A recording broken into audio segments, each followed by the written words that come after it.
한번 보겠습니다. 에베소서 제5장 18절에서 21절까지 있는 말씀. 한 절씩 이 시간도 우리 말씀을 교독으로 한번 읽어보겠습니다. 제가 18절 읽겠습니다. 술 취하지 말라. 이는 방탕한 것이니 오직 성령으로 충만함을 받으라. 시와 찬송과 신령한 노래들로 서로 화답하며 너희의 마음으로 주께 노래하며 찬송하며 범사에 우리 주 예수 그리스도의 이름으로 항상 아버지 하나님께 감사하며, 다 같이 읽겠습니다. 그리스도를 경외함으로 피차 복종하라. 아멘. 네. 예배소서 마지막 부분인데요. 예배소서는 예배소의 특징이 교회론, 교회가 어떤 것인가, 교회가 무엇인가 라는 것을 우리들에게 아주 상세하게 또 심오하게 우리들에게 말씀해 주는 귀한 하나님의 말씀이라고 할 수가 있습니다. 네. 에베소서는 옥중서신인데요. 옥중서신, 바울이 로마 감옥에서 쓴 서신이 에베소서, 옥중서신은 4개 서신인데 그 중에 한 서신이 에베소서입니다. 에베소서는 교회론 그리고 구원론에 관해서 아주 영성 있게 우리들에게 말씀해 주는 귀한 말씀, 그리고 진정한 그리스도인은 어떻게 살아야 하는가, 우리가 어떻게 그리스도인이 되는가, 그리고 교회란 어떤 것인가, 그리고 진정한 그리스도인은 어떻게 살아야 하는가 라는 것을 이제 마지막 로마서, 에베소서 5장 마지막 부분 우리가 읽은 말씀에 진정한 그리스도인은 어떻게 살아야 하는가, 특별히 환난과 시험이 있을 때, 사실 바울이 이 서신을 쓸 때 바울도 감옥에 갇혀 있었지만 에베소 성도들도 많은 시험과 환난 아래 있었습니다. 그런 에베소 성도들에게 그 시험과 환난 아래 살아가는 그리스도인, 진정한 그리스도인은 어떻게 살아야 하는가라는 것을 우리들에게 말씀해 주시는 귀한 하나님의 말씀입니다. 어쩌면 오늘 이 시대에 우리가 신앙생활하기 어려운 시대를 우리가 살아가고 있는데, 우리 교회가 이런 상황, 이런 시대 속에 교회가 어떻게 이 사회 속에서 존재해야 하는가, 진정한 그리스도인은 어떻게 살아가야 하는가라는 것을 하나님께서 바울을 통해서 우리에게 말씀해 줍니다. 여기 보면은 몇 가지를 15절부터 진정한 그리스도인은 이렇게 살아야 한다라는 것을 몇 가지를 말씀해 주는데, 15절에 보면은 그런즉 너희가 어떻게 행할지를 자세히 주의하여 지혜 없는 자 같이 하지 말고 오직 지혜 있는 자 같이 하여 지혜롭게 살아라. 지혜롭게 살아라. 우리 진정한 그리스도인은 시험과 환난과 핍박 아래서 지혜롭게 살아야 돼. 지혜롭게. 이 어두운 세상 속에서 신앙생활 하기가 힘들고 어려운 세상 속에서 우리 그리스도인은 지혜롭게 살아야 돼. 지혜가 있어야 돼. 지혜가. 미련하게 살면 안 됩니다. 지혜롭게 살아야 돼. 예수님께서 제자들을 세상으로 전도 훈련을 시키기 위해서 세상으로 내버렸으면 마태복음 10장이 이해합니다. 너희들을 세상으로 보내면 양을 이리 가운데 보내는 것 같다. 그러시면서 예수님께서 뱀처럼 지혜롭고 비둘기처럼 순결하라, 그렇게 말씀하십니다. 지혜로워라는 거예요. 지혜롭게 살아라. 지혜롭게 살아라. 예. 야고보서에 보면, 야고보서 1장에 보면 너희 중에 누구든지 지혜가 부족하거든 후히 주시고 꾸짖지 아니하시는 하나님께 구하라. 그리하면 주실 것이다. 우리가 하나님 앞에 기도하면 하나님이 주시는 은혜, 하나님이 주시는 말씀, 하나님의 영감이 이 어두운 시대를 살아가는데 지혜가 되는 거예요. 여러분, 우리 인간의 어떤 경험이나 지식, 사람의 말, 그것 듣다가 따라가면 같이 망하는 거예요. 같이 망하는 거예요. 지혜롭게, 우리는 지혜롭게 사는 자가 되어야 돼. 지혜롭게 살아라. 두 번째, 뭐라 그랬어요? 16절에 세월을 아끼라, 때가 악하니라. 세월을 아끼라, 때가 악하다, 때가 악하다 라는 말은 핍박과 환난과 시험 아래 있다는 상황을 우리가 이해할 수가 있고, 때가 악하다라는 것은 마지막 때가 다가오고 있다라는 거예요. 때가 악하다, 마지막 때가 다가오고 있다라는 거예요. 세상 종말이 다가오고 있다. 뭐 예수님의 재림의 종말은 뭐 언제일지 모르지만, 사실 우리 개인적인 종말, 개인적인 때 점점 1년 1년 다가오고 있지 않습니까? 네. 여기 서 있는 남 목사도 앞으로 20년 후에 내가 이 땅에 있을지 없을지도 사실 모르는 거예요. 네. 30년까지 못 살 거예요. 20년 살면은 뭐 감사하지. 그러니까 때가 악하다. 종말이 다가오고 있다. 예수님의 재림의 때가 다가오고 있고, 그리고 개인적인 종말 다가오고 있다. 그러니 이 환난과 핍박과 시험이 이 많은, 당시에는 예수 믿는다 그러면은 끌려가면 죽는 거예요. 때가 악한 거예요. 때가 악한 거예요. 그런 때 세월을 아끼라. 세월을 아끼라. 세월을 중요하게, 세월을 무게 있게 생각해라. 여러분, 우리는 돈은 아낄 줄 아는데 시간은 아낄 줄 몰라요. 세월을 아낄 줄 몰라요. 세월을 아끼라. 여기 세월을 아끼라라는 말은 돈을 주고 시간을 사라라는 말이에요. 돈을 주고 시간을 사라. 여러분, 세월을 아끼는 것, 이 시간 TV에 앉아 있는 것보다 하나님 앞에 나와서 예배 드리는 이 시간, 이것이 세월을 아끼는 것입니다. 이것이 집에서 편안하게 TV 보고 즐기는 그거 포기하고, 그거 지불하고, 교회에 나와서 기도하고 하나님의 말씀 듣는 것, 이것 세월을 아끼는, 돈을 주고 시간을 사는 것입니다. 새벽 기도에 나오시는 분들 참 귀한데, 새벽에 그 따뜻한 방에 늦잠 자는 것 얼마나 달콤합니까? 그 시간, 그 새벽에 이불 속에 누워있는 그 편안한 시간, 따뜻한 시간, 그거 지불하고 세월을, 시간을 사는 거예요. 교회에 나와서 기도하는 시간을 갖는 것, 이것 세월을 아끼는 것입니다. 세월을 아끼라는 거예요. 때가 악하다. 때가 악하다. 그 다음 17절에 뭐라 그래요? 그러므로 어리석은 자가 되지 말고 오직 주의 뜻이 무엇인가 이해하라. 주의 뜻을 이해하는 자가 되어라. 주의 뜻. 내 생각과 내 방법대로 사는 것이 아니라 주의 뜻이 무엇인가? 우리 주님의 뜻이 무엇인가? 주님이 원하시는 것, 주님이 기뻐하시는 것이 무엇인가? 라는 것을 생각하라는 거예요. 주의 뜻을 알고 주의 뜻을 쫓는 삶을 살아라 라는 것입니다.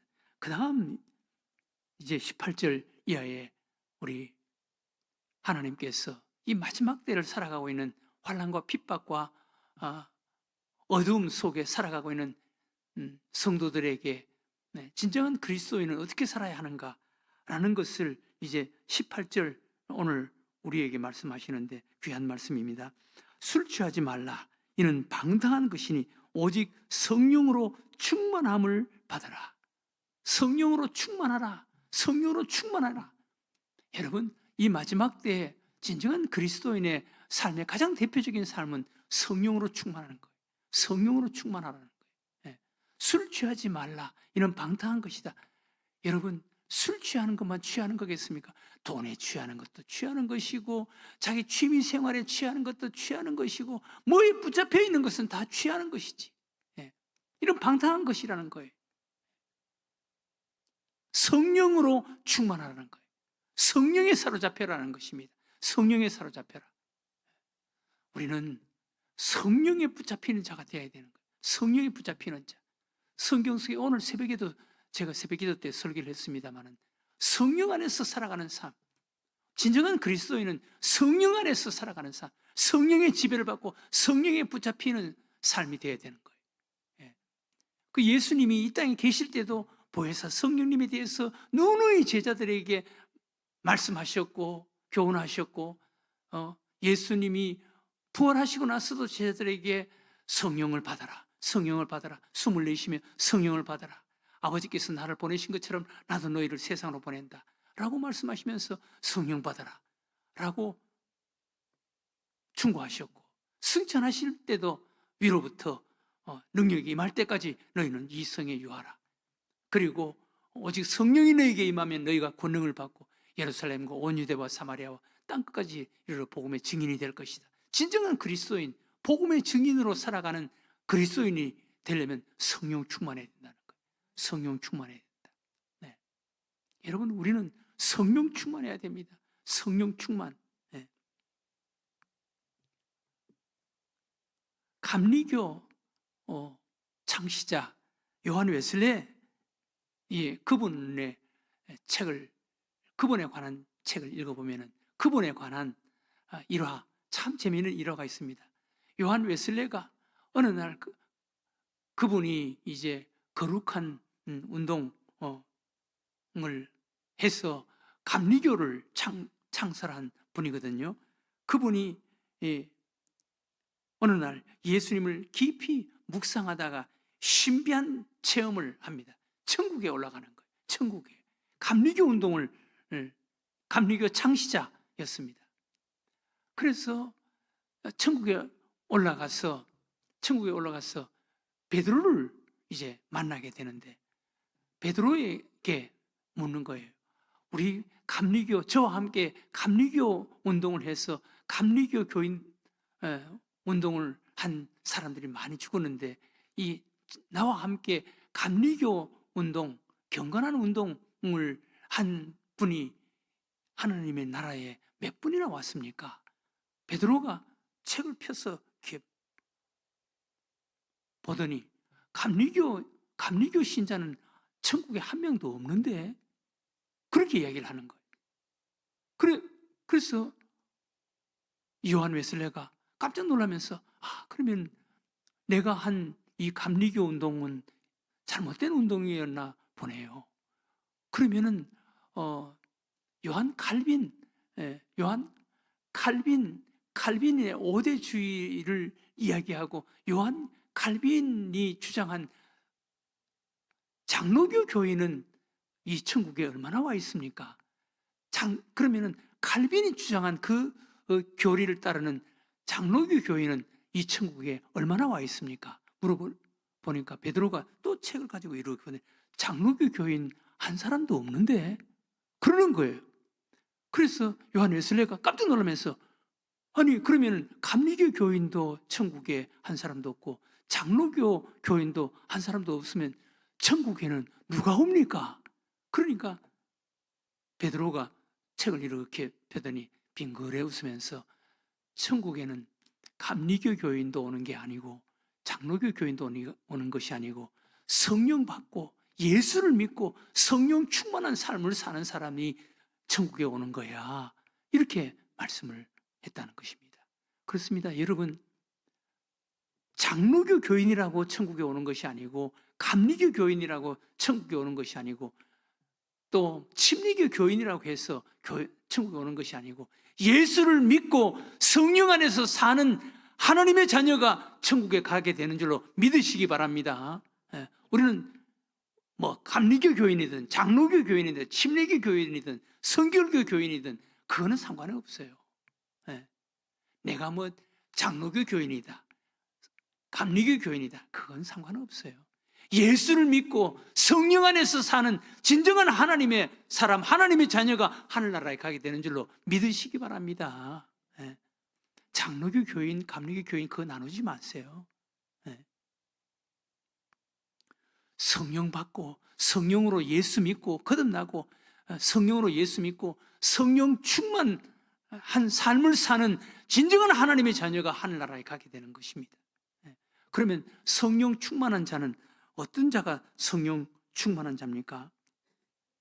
18절 이하에 술 취하지 말라 이는 방탕한 것이니 오직 성령으로 충만함을 받으라. 성령 충만한 자는 어떤 자입니까? 19절 이하에 시와 찬송과 신령한 노래들로 서로 화답하며 너희 마음으로 주께 노래하며 찬송하며, 여기 시와 찬송과 신령한 노래들로 서로 화답하며 너희 마음으로 주께 노래하며 찬송하며.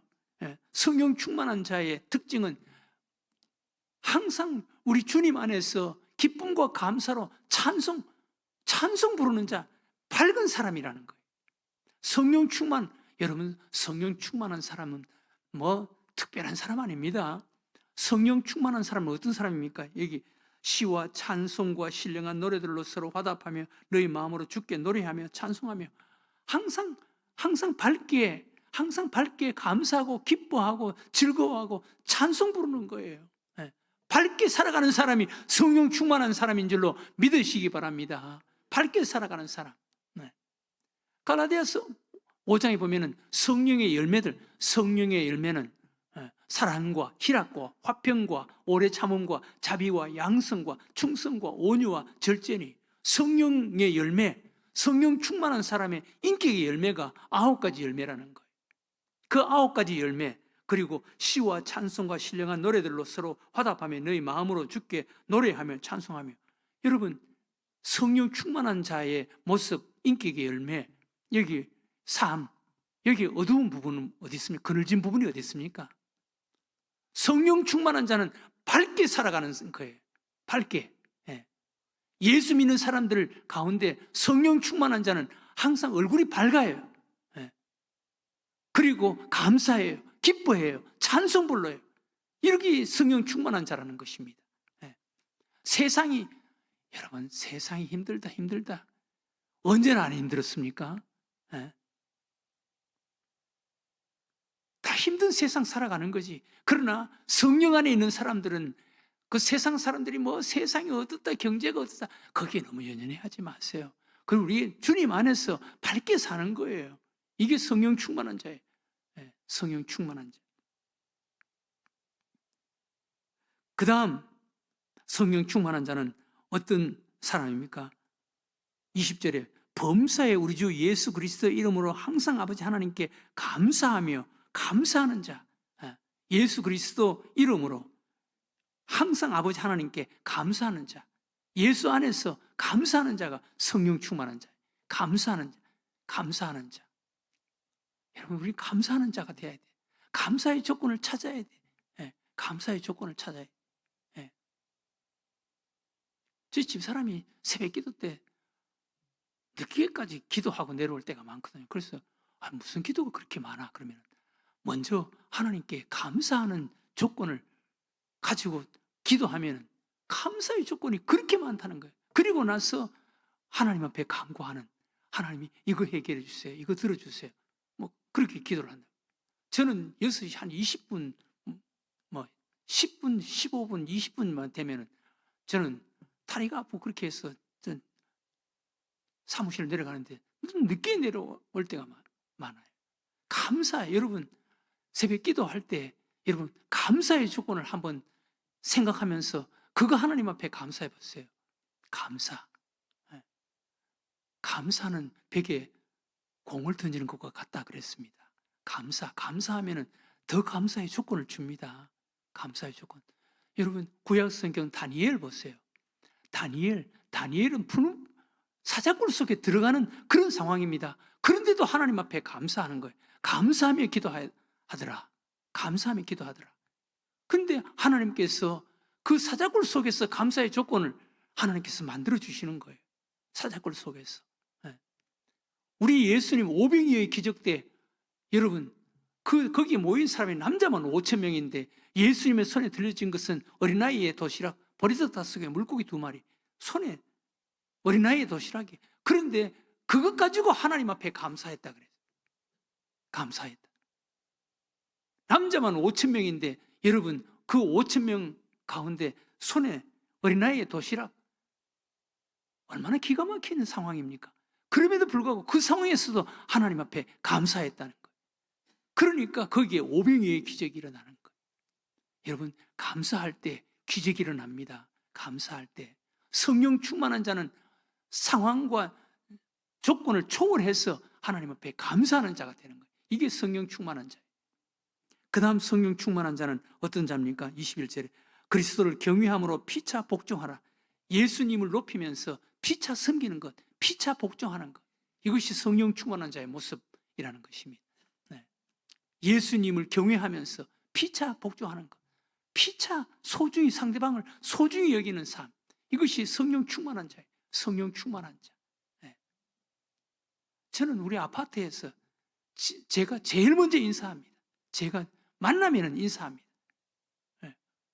그래서 저를 만나면 인사 안 할 수가 없습니다. 제가 먼저 인사하니까. 네. 피차 복종하, 피차 섬기는 자, 그리스도를 경외함으로 피차 섬기는 자, 네. 피차 섬기는 자가 되어야 되는 거예요. 여러분, 교회 안에서 피차 섬기는 자가 되어야 되는 거예요. 그러면 교회가 얼마나 좋겠습니까? 이 성령 충만한 교회, 성령 충만한 성도들이 모여있는 교회가 되면 얼마나 좋겠습니까? 네. 이렇게 될 때 사도 바울이 에베소 성도들에게 환난 속에, 시험 속에 있는 살아가는 성도들, 그와 같은 환경과 상황 속에서 진정한 그리스도인은 어떻게 살아야 하는가라는 것을 우리들에게 말씀해 주는 거예요. 대표적인 말씀이 바로 성령 충만하라. 술 취하지 말고, 세상에 취하지 말고 성령 충만하라. 성령 충만하라. 성령 충만한 사람은 밝아야 된다. 시와 찬미와 신령한 노래들로 서로 화답하며 너희 마음으로 주께 노래하며 찬송하는 자가 되어야 된다. 이게 성령 충만한, 밝아야 된다. 밝아야 된다. 피차 우리 주 예수 그리스도의 이름으로 항상 아버지 하나님께 감사하는 자, 감사하는 자가 성령 충만한 자다. 그리스도를 경외하면서 피차 섬기는 자가 성령 충만한 자이다. 오늘 성령 충만한 자 되어라. 어려운 시대를 살아가는 진정한 그리스도인은 그런 시대, 상황을 뛰어넘어서 성령 충만한 자로 사는 자가 되어라고 우리들에게 도전하시는, 우리에게 주시는 하나님의 말씀, 이 말씀을 듣고 이 말씀대로 우리가 성령 충만한 자가 되어서 힘들고 어렵다 라고 하는 이 시대를 믿음으로 승리하며 살아가는 여러분들과 저가 되시기를 주의 이름으로 축원합니다. 하나님 아버지,